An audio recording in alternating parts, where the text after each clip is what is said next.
So, good afternoon, everyone. Like, if you are having your lunch during the talk, like, enjoy it.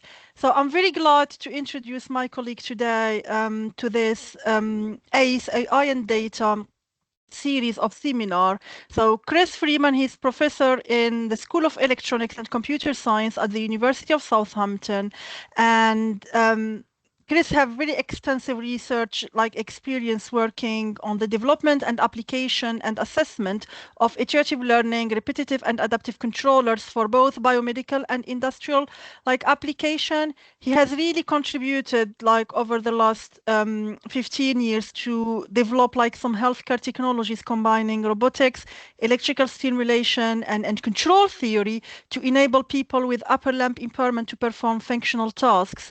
So his work goes beyond the application to the translation, where he has really contributed to 5 clinical trials using technology that he has developed. And so I'm very glad that Chris is with us today to talk about his research area on AI in the next generation of stroke rehabilitation. Thanks, Chris, for accepting our invitation again, and the floor is yours. Oh, thank you very much, Sihor.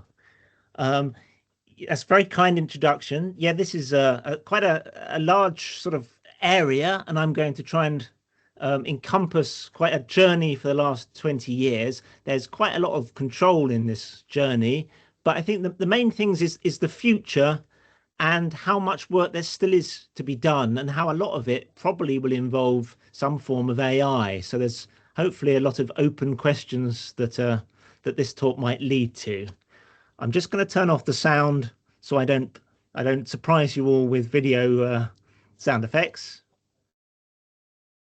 But hopefully you can still hear me okay. Excellent. Thank you. So first of all, we've all heard of stroke, and we know what a difficult problem it is and how it's increasingly affecting more and more people as we tend to live longer. Stroke is highly correlated with length of life. So each of these dots is a million people. The world population is predicted to go way above 10 billion in the next 20 years, I think. So the more people having strokes is going to increase. And as you know, depending on whether that affects the motor cortex or other parts of the brain, it might have cognitive problems, or you might have motor problems, not be able to move various parts of your body. And current provision isn't very good. We've visited hospitals in Southampton and Berkshire in the last 6 months, and the story is that people still are getting hands-on physio care, but way less than they need. So people need ideally like 2 hours every day of therapy, because when you have a stroke, as you can see, you can't use your affective limb or your whichever leg or arm, or sometimes all your limbs, and you need to be able to get that back, that recovery back, by rebuilding the neural pathways in your brain. So it's all about practicing movement, just like you were when you were riding bikes or learning to walk when you were very young. It's about practicing those movements. But provision, as I said, is really low. So fortunately, there's technologies available.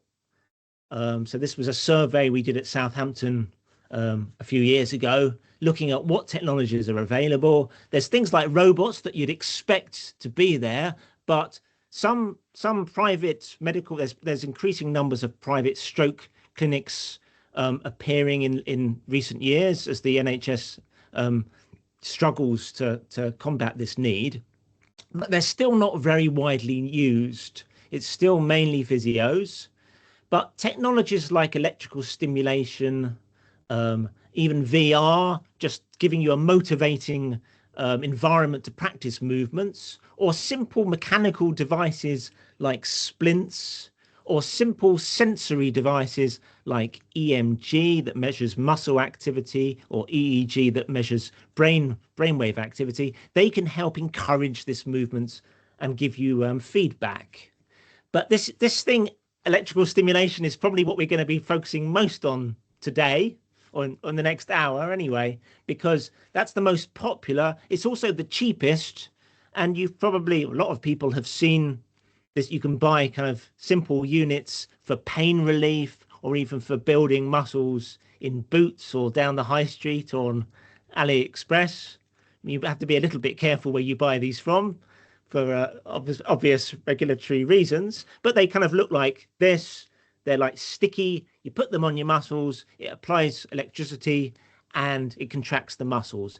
And that helps you get the movement that you need to be able to recover lost movement, practice and rebuild your neural pathways. So there's a lot of technologies there, but electrical stimulation is the one that I've been focusing on because it's the most popular and has a lot of untapped potential, I think. And the way we rebuild any kind of motor activity, if you decide to go and play a guitar or start to learn to juggle or whatever, is by practice, of course. You apply, you try it out, you get proprioceptive or haptic feedback, other sensory visual feedback from watching yourself perform the activity, and then your neural pathways in your brain start to work out what works. It strengthens those movements and you gradually relearn the movements. And at the same time, the support that you needed in order to start practicing the tasks can decrease until you don't need any support at all. Because this is like technology to get off technology, isn't it? You want to use it and then stop using it for rehabilitation. So these are some of the robots. These are a few years old, but I don't think the landscape has changed too much. These are some of the robots that people are using. Well, so we've looked at FES. Now we kind of look at robots as well. Robots basically are replacing physios by assisting people doing these movements, giving them feedback, trying to motivate tasks, taking some of the weight away from your hand. They're typically goal orientated because if you've had a stroke, you're in hospital, the main thing you want to do is to care for yourself by being able to feed yourself, being able to open doors, dress yourself, wash yourself, prepare meals, etc., etc. So it tends to be very functionally orientated. Contrast. Whoops. I'll stop the sound again. So this shows one example of a robotic device used in America for helping the same chap that we saw earlier who had drop foot and tripped over because of the lack of dorsiflexion around his ankle. Now this huge great device is able to assist his movement. Hopefully he can relearn the movement, but it might take a lot of time. There are, in the last couple of years, quite exciting new robotic systems, mainly coming out of places like China. You can buy for £2,000 or £3,000 a kind of a lighter version of this that can apparently can de-weight your muscles by about 40 kilograms, and it's only about £3,000, but it's still using the same kind of principles of sensing movement and then assisting your own movement. But these do work, even if you would feel a little bit embarrassed, I think, if you were going to go out shopping wearing something that looked anything like that. There are other devices too that you might have seen that help people if you've lost the ability to use your hand and wrist. This is quite a fun, looks a little bit silly, but the idea is you've got an exoskeleton that goes around all the joints in your hand and it can help you do the movements. Usually they have control systems that assist your movement. They wait for some sort of small torque signal or current signal, and then they kind of amplify it. Some other ones like resist the movement to help build up like strength, I suppose, but mainly they're assisting movements. And then this is the one that I started my research career using, the Armeo Spring. There's a powered version that's been available for a few years. These are amazingly expensive, but they have the same kind of principle of just assisting movement. So quite basic, although very expensive technology. Now we come to FES, and I know at least some people here have used FES, and maybe other people have seen it being used. So the basic system you buy looks like this, with these pads here on the triceps, and they usually have preset profiles that help people do like just preset movements, like just reaching out, maybe opening their hand if you've got a couple of these pads on the wrist. But they're very basic in terms of control systems, and as you've seen, there's no AI at all in any of these, which is obviously very disappointing, but we'll get to that later on. The hand and wrist is an area that I've been interested in for the last few years, because it's probably the most difficult area. It's relatively easy to get movement, like extending your arm. People use these in hospitals quite a lot, as well as physiotherapy. You tend to get gross movements, but it's getting like hand and wrist movements, which is incredibly difficult.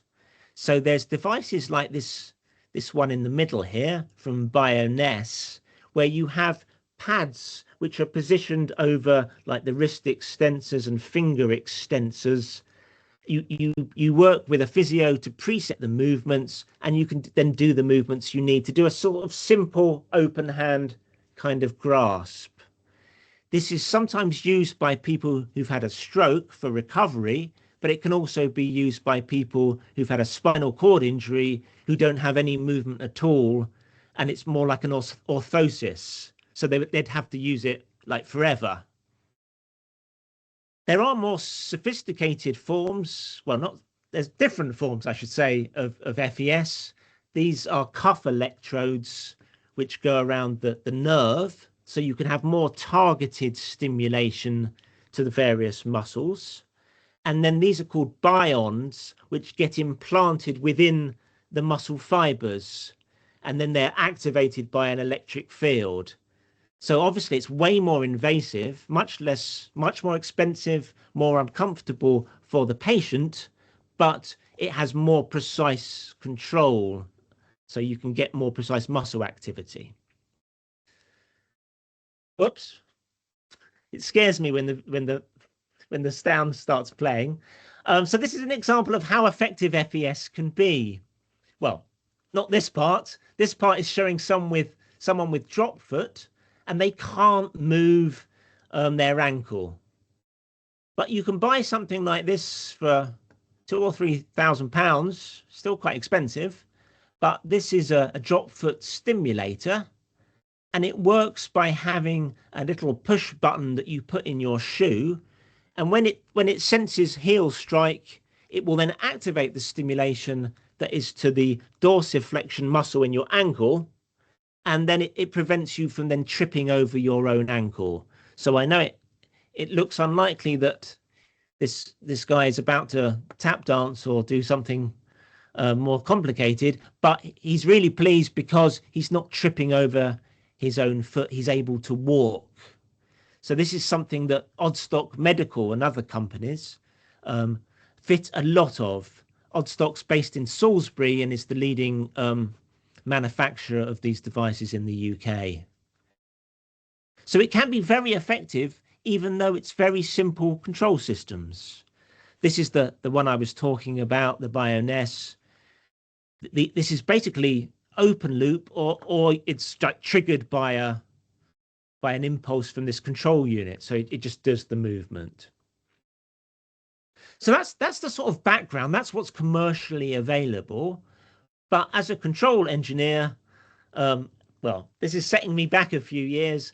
But when I started my postdoc, I was told to improve the control systems on these technologies. No one had done model-based control in those days. We're talking like almost getting on for 20 years ago. So we started simple. The brief was to apply a model-based controller that improved the movement of someone who've had a stroke. Sounds relatively simple. Since then, it's got much more complicated as it's kind of progressed, as these controllers progressed. So I'm just going to give you a summary of some of the things that we've done in the last 20 years, and then some of the open questions that we need, hopefully, your help with answering, and some of which involve AI, of course. So this was the first project that I was involved in. It was quite a shock after having dealt with just robots for many years. People are much more difficult to control, as I'm sure everyone's experience has been. So I was told, or my background anyway, was in iterative learning control, which I know some people are quite familiar with. This is something that's been around since 1984, at the very latest. And the idea is you've got a system that's doing the same thing repeatedly. So it might be an industrial system that's putting things on a conveyor belt or soldering components or something. And it's generating some error. It's trying to do a tracking task. It's getting some error.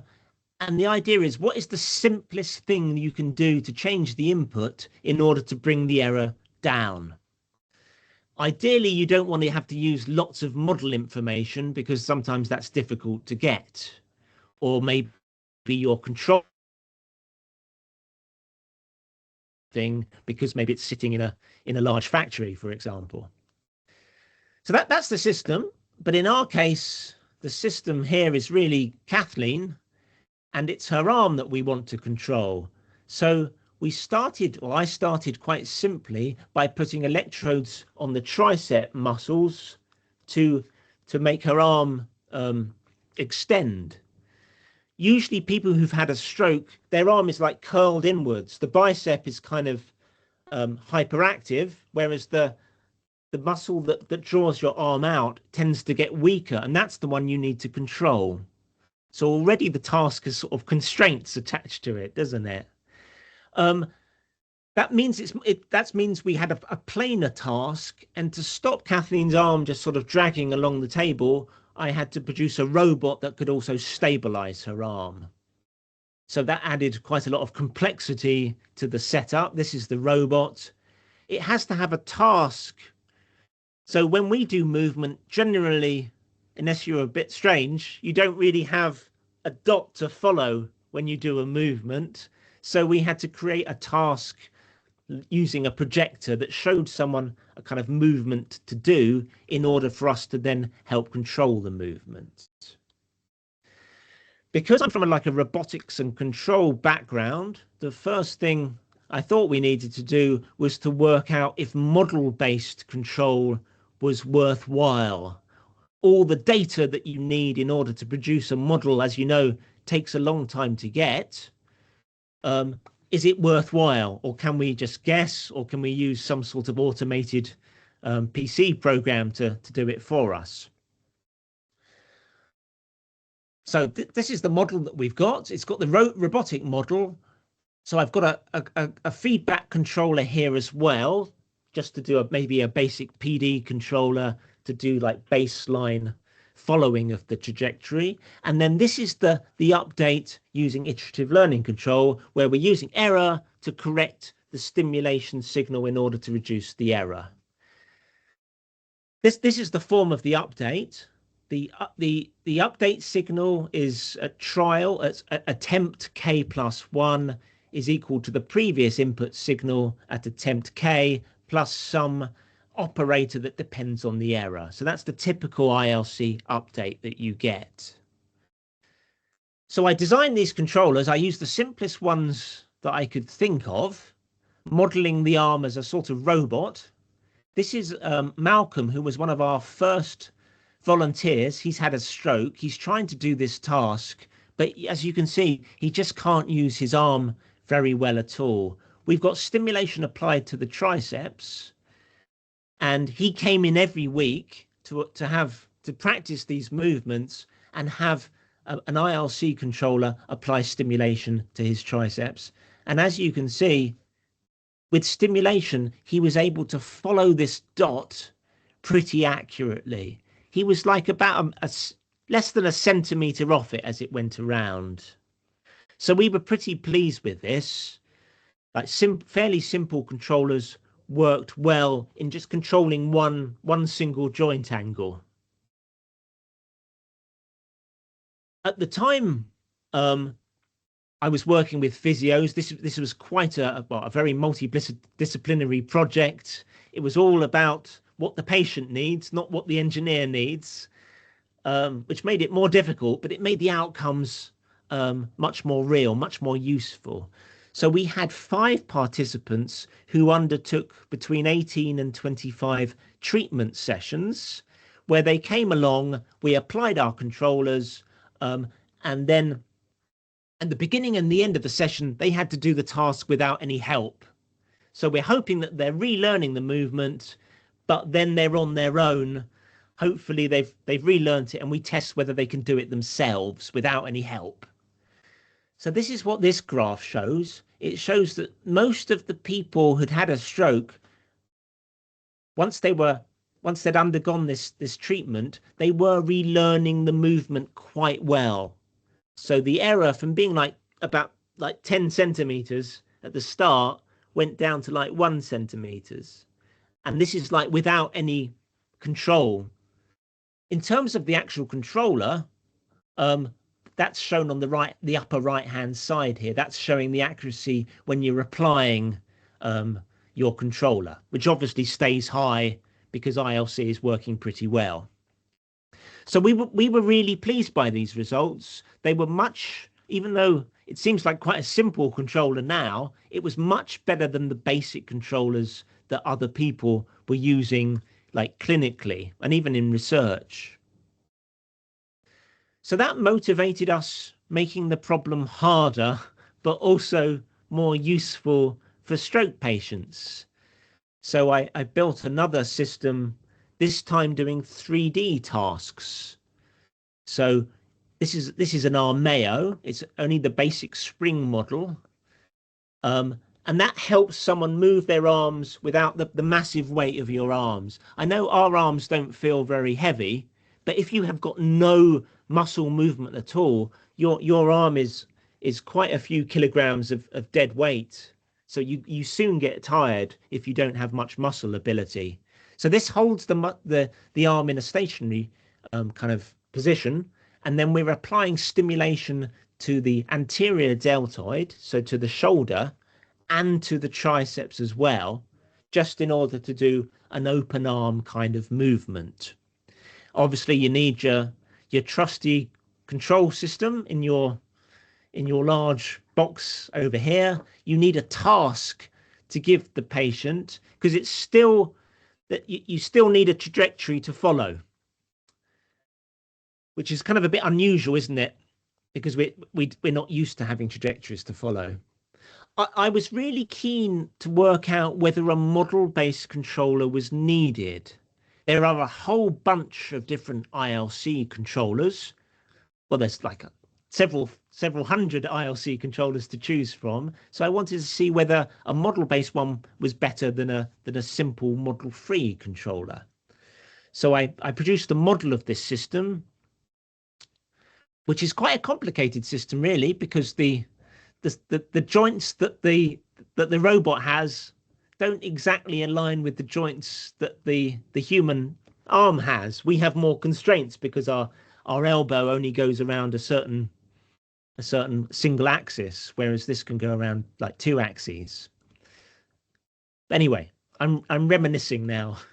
So the system looks like this. It's got a rigid body kind of model of the human arm. At the moment, we're not really considering voluntary action. So stroke patients, the whole point is to encourage their voluntary action. So you're quite weak, your neural signal after you've had a stroke, but you expect it to gradually improve. So the model looks the same. And the voluntary action is included as basically a disturbance underneath. We've still got our feedback controller, and we've still got our iterative learning controller plugged in. Then you need an identification procedure, which which is far from easy. Anyone who's done a lot of identification, especially if it's like a non-linear model of identification, you need to move the arm around, you need to apply stimulation, you need to capture all the joint angles, you need to produce maps of different functions. Quite a long-winded procedure to do with a stroke patient who's only got like an hour. So difficulties, I guess. Obviously, we need software in order to display the task and in order to control which muscles we're doing and what trajectories that we're wanting to do. So that's what this does. This was basically in MATLAB using DSpace. This shows one of our. This is Anne-Marie, who was and still is our physiotherapist, who was responsible for getting in the stroke participants and administering our ILC FES treatment. This is one of the participants. I think this was filmed for the BBC, so Anne-Marie's kind of helping him do the task when she's not really supposed to. So that shows the sort of movement that he's doing, but it should be the FES that's doing the movement and the Armeo that's helping. These graphs show the idea of what ILC is, how it works. This shows the elbow angles and the shoulder angles. It shows the stimulation that we're applying. That's in blue at the start. And then after maybe 5 or 6 repetitions of this movement, the red line shows what the movement is after that. And you can see it gets far, far better. And the whole idea about ILC is that it can apply a stimulation input that is like non-causal. So it can actually go ahead of the error. So if you see what I mean, if you know that you're doing a sharp increase in movement, you can apply the stimulation before the reference occurs in order to start the arm up doing the movement, because the human body is quite a laggy system. It takes at least a second for it to kind of fully respond to stimulation. So this shows it's working. And these results are my favorite results because they show that the performance, and this is unassisted, over the course of 18 treatments. So each patient was coming in 3 times a week for an hour.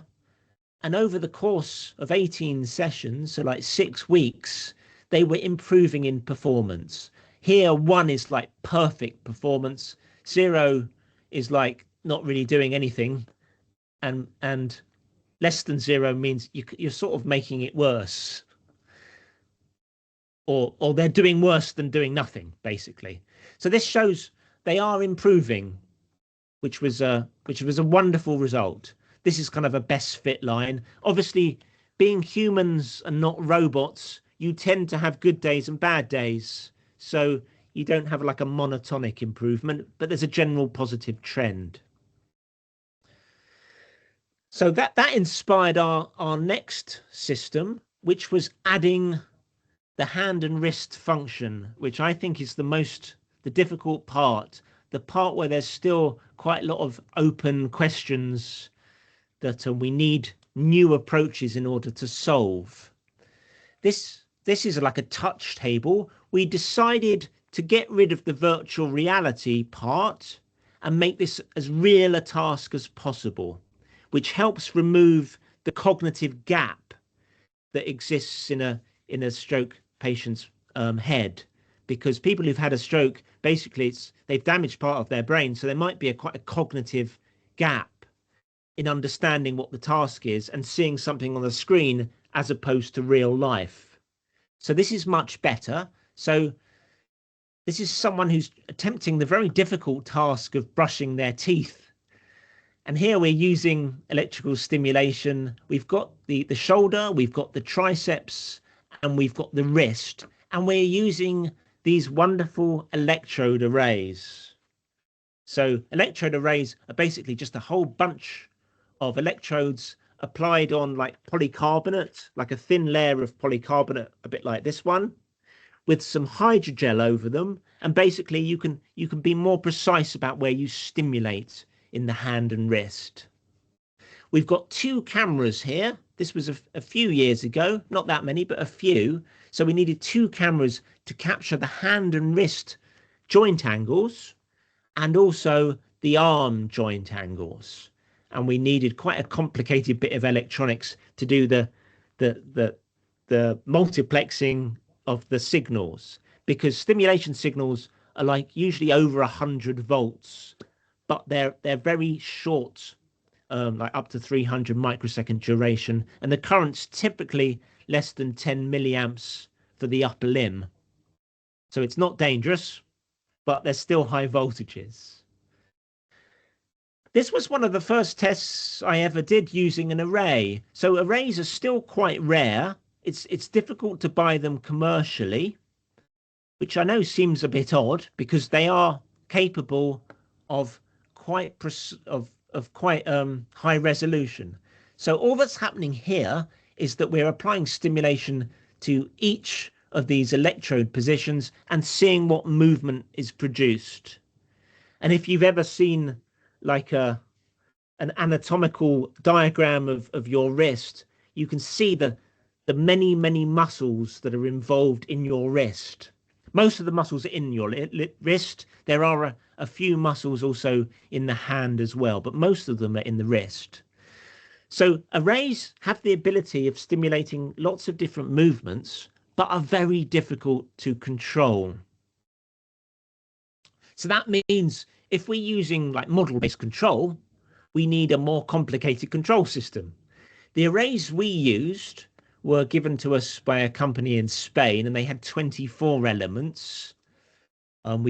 We've since looked at other forms, but these ones have 24 elements, and so we need a controller that works out what stimulation to apply on each electrode and at what times in order to get the major movements that you need.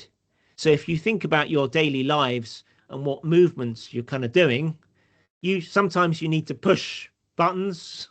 Sometimes you're pushing things close with a movement like that. Sometimes you're pushing other buttons like this. Sometimes you're grasping things with something like this. And obviously there's lots of other movements as well, but maybe they're some of the most important. So our controller is getting more and more complicated. It's giving me a headache just looking at it. It's quite a complicated task, and the identification becomes more complicated too. This is one of the first videos we had of a stroke participant. This isn't a very great result, but he's got an electrode array on his wrist, and he wasn't able to do any hand extension and finger extension. This is the first time he'd kind of extended his wrist in a long time. So he was really pleased, even though the movement doesn't look ideal at this stage. And he took part in a number of other trials. So he accompanied about 4 other stroke participants, and we tried out this other form of control. It showed a lot of potential, but we weren't able to get the movements perfect because we didn't have time to do a good enough identification procedure within the clinical period of you have about 1 hour, and you've only got 10 minutes to do an identification of where the electrode should go. So that left quite a few open questions in terms of how to better control arrays that we'll get to in a moment. One of the other big issues was if we're wanting to make a device that can one day be used by a lot more people in their own homes, which is the big demand that we're getting from stroke clinics and the NHS and even private stroke individuals, we need to make it easier to put on. So we had a project, or we got together with people from our smart materials group in Southampton who can fabricate electronics on things like cotton. So this was Kai Yang and Russell Tora, and they produced these electrode arrays where you can put your your conductive elements encapsulated, of course, onto a breathable fabric. And because they're not sticky, and because you can incorporate them into real normal clothing that's breathable, that holds a lot more potential in order for people to use these, put them on easier, and also to use them for longer. So that's what they look like. And the idea is to embed them in clothing, like I said. But that still means that the control problem is still there. You might have them in clothing, but you've still got a big control problem. So that's what we've been looking at with the help of some wonderful people like Lucy, who's here today, who've been looking at how to best control these electrodes. So if you apply typical iterative learning control, it's very difficult. Having a model on its own isn't particularly useful because the system is very sensitive to the starting conditions. So if you move the electrodes even very slightly, the whole model would change, which makes it very difficult. So you kind of have to do some form of identification tests to work out where this model should be, or what patterns of electrodes will do the movements that you want. And even then, it's quite difficult because you apply one pattern once, you get a certain movement, and then you wait 10 minutes and you might get a slightly different movement. So there's a sort of stochasticity, there's a probabilistic element to this work as well.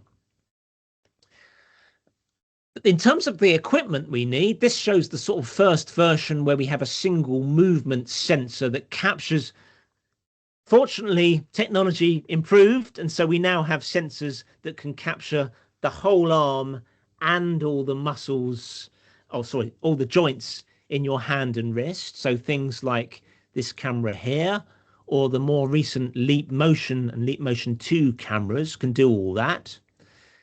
The initial version of our electronics was quite large, and it had like a Raspberry Pi controller which works out what the algorithms are. So this is at least getting smaller, but it's not really embedded fully in wearable technology. Now, we've developed quite a few controllers over the years. The basic controller does all the identification. So you put on your electrode, you do an identification test that applies stimulation, works out what the hand is doing, fits a simple model to it, and then uses that to update the stimulation, and you gradually do the task. It takes up to about 10 minutes to do that task, but it does get the error down.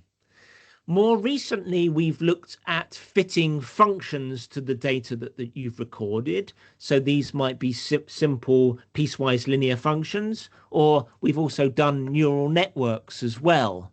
So these results show what happens when you're applying updated stimulation and you're fitting neural networks.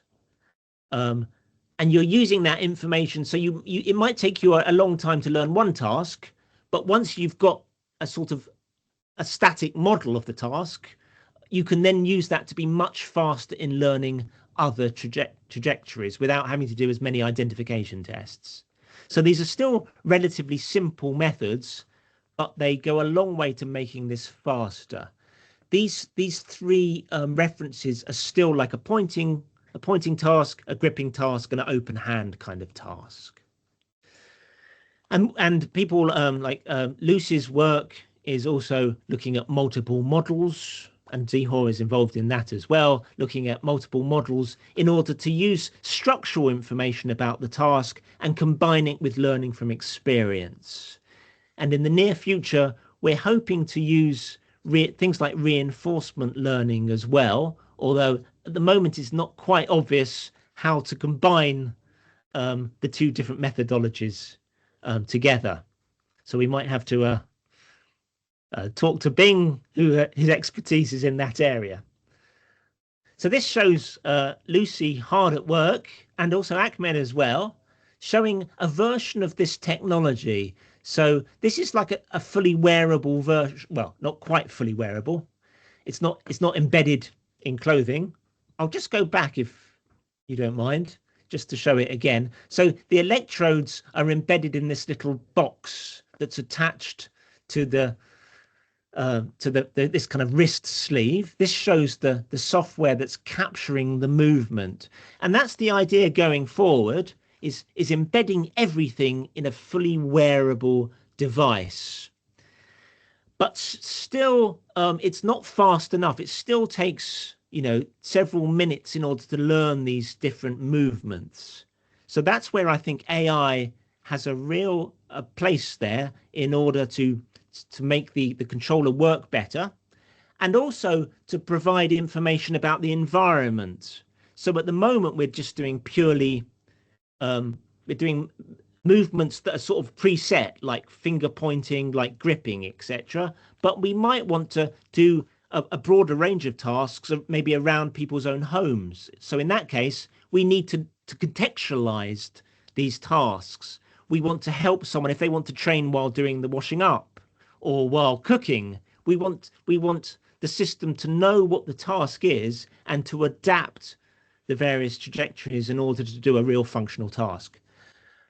I'm afraid I really like this picture. This is my dream in the next few years, and we're currently working on grants to hopefully get us there. In principle, we can shrink the electronics to be in some sort of watch type of object, which clips into the clothing. The clothing contains these electrodes, which will help with different forms of movement. And then in principle, you've probably seen, you can now get depth cameras and augmented reality and all sorts of things embedded in glasses. So they would capture the joints in the hand and the wrist and everywhere you want, and maybe information about the task that you want to do. But that wouldn't solve the control problem, and that's where I think we need to focus. Sorry, I see that I'm probably out of time, almost my last slide. One of the other ingredients here, I think, is soft, smart materials, because electrical stimulation has fatigue, and it might slightly irritate the skin as well if you used it like all day. Maybe an hour a day is fine, but if you used it for a long time, it can irritate your skin or make your muscles feel really tired. But as you know, there's a lot of exciting work being done in things like dielectric elastomers, shape memory polymers and shape memory alloys, electrothermal devices. These are improving all the time. They, from a control point of view, they are really difficult to control, just like the human body. So I think that's where a really great application for new controllers, possibly with some form of learning, whether it's ILC or reinforcement learning or a combination of the two, or other forms of AI, would come in extremely useful. The problem with rehabilitation is that it's very safety critical, of course. The moment you apply big stimulation pulses is the moment that your ethics gets rejected, and also your volunteers don't want to come back. So we have to be very careful how we do this, and that you also need it to work in a relatively short amount of time as well. We haven't got 5 hours to train things using experimental data. And I think lastly, this is where I give Lucy a shout out. This shows some of the other applications, not just upper limb. There's a lot of movement issues on the lower limb as well. Things like tremor, Parkinson's, other forms of movements. And also, this is Lucy's work, which just shows an example of combining. This is a pneumatic actuator with FES. So these things combine together very well. So perhaps if you can embed some soft smart materials within some fabric arrays, you might get the best of both worlds. But from my point of view, the control part is the most difficult one, and that's where we need as many researchers as possible to be involved in this kind of problem. And I think I'll stop there. So thanks for listening.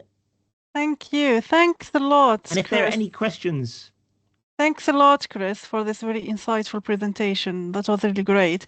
I think, yeah, we do have 10 minutes for questions. So if you have any question, please feel free to put it in the chat or just unmute yourself and then you can ask it directly to Chris. Any questions?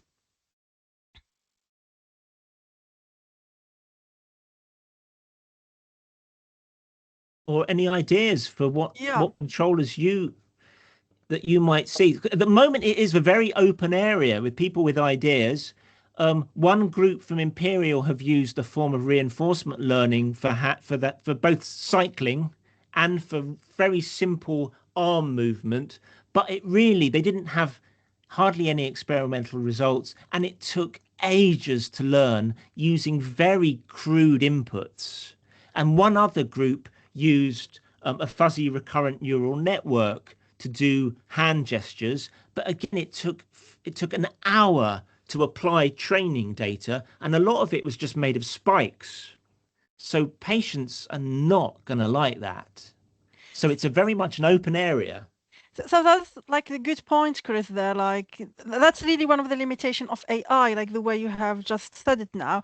Like how do you foresee like the field like in combining AI with classical control? I know it's really open, but what are your thoughts out there like to solve this kind of problem? Like we can't afford really to spend hours to do the training No, with the pure AI. So any thoughts there? Like do you have I mean, my maybe coming from a more modeling and control background, I like things that fuse both of them, but don't throw away the structure.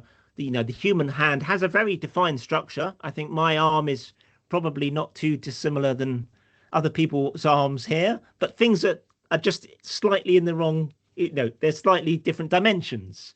We all respond slightly differently to stimulation as well. So whatever we do, it has to combine structural information with the wonderful learning capabilities of things like reinforcement learning.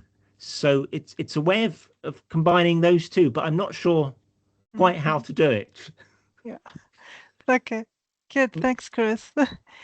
Like, any other thoughts, questions, comments? I mean, one way is what Lucy's doing using multiple Multiple models. So if model. you Yeah. if you can if you can minimize the uncertainty space, so maybe it's just the size, maybe it's just the alignment of your array is, or maybe the size of your arm. There's a minimum number of parameters that you could use to characterize the differences, and then perhaps you could use something like reinforcement learning to intelligently update those minimum set of parameters. Mm, yeah.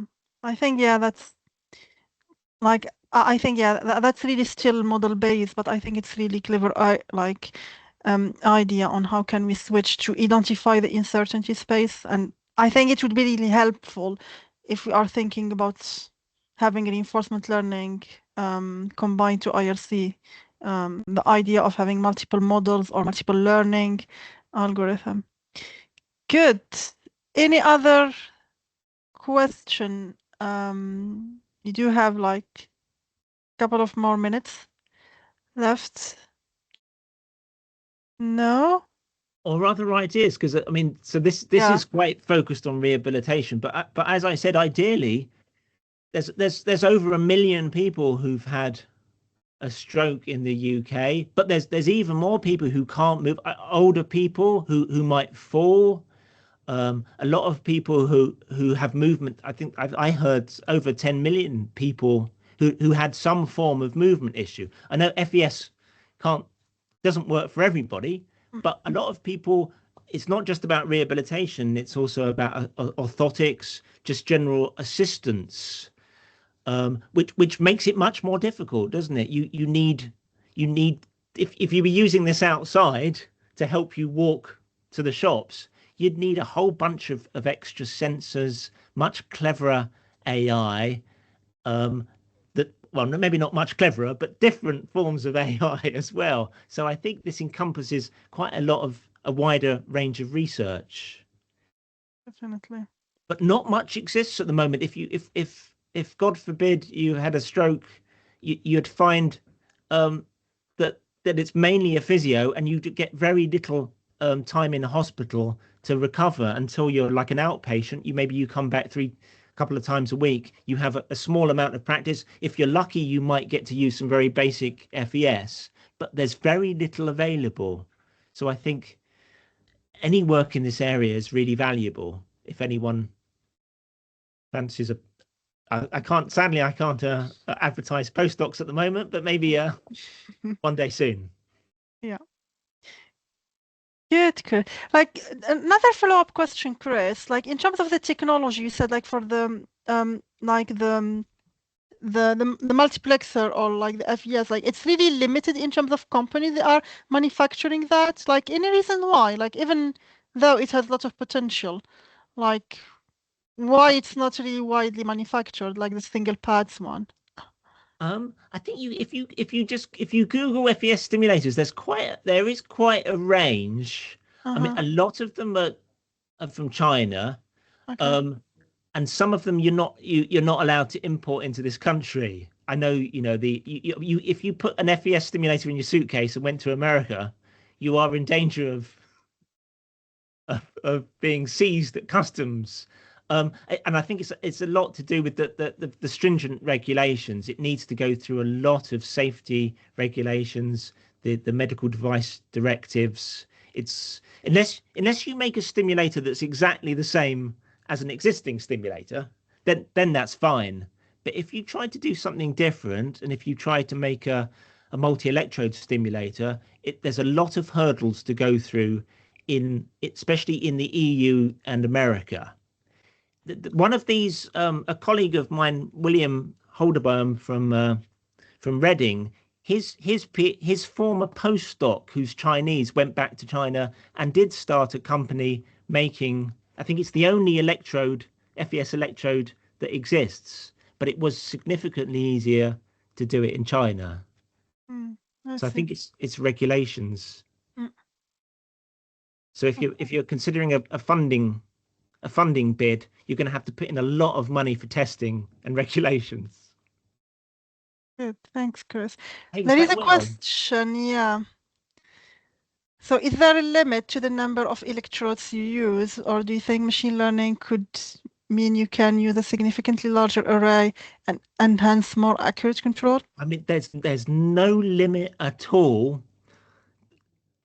Obviously, you need, if you stimulate like a tiny area on its own, it will hurt a lot because you have to apply a very large current. It's all about the current density, of course. But ideally, the best stimulation would be a surface pattern, wouldn't it? Would be a very precise surface pattern with a gradient to it. So so that would be the ideal, most comfortable stimulation. How you would work out exactly what pattern to use, that would be the difficulty.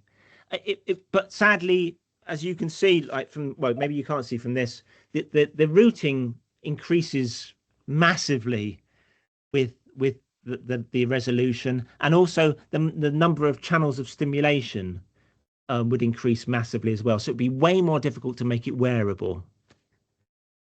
But I love your thinking. We should be going for high resolution. And the second bit of it, Chris, on the machine learning? Oh, I mean, the problem with machine learning is exactly machine learning could do the job, but the amount of training you would be astronomical, wouldn't it? I mean, I remember when I did my PhD, someone said, "Why do you need to do control? Just make a computer do it." But obviously, there's the structure, there's the identification. Machine learning could do it, but it would take a long time. Yeah. Good. I think we are, yeah, on time. Like, thanks a lot, Chris, for joining us today. And again, it was really great presentation. And thank you all to Thank you for having our me. thanks to all our participants who joined us today. I hope this seminar was insightful for you as well. And we'll see you in the next one, hopefully. Thank you all. Thank you. Bye Take bye. care. Bye. Thank you. Bye.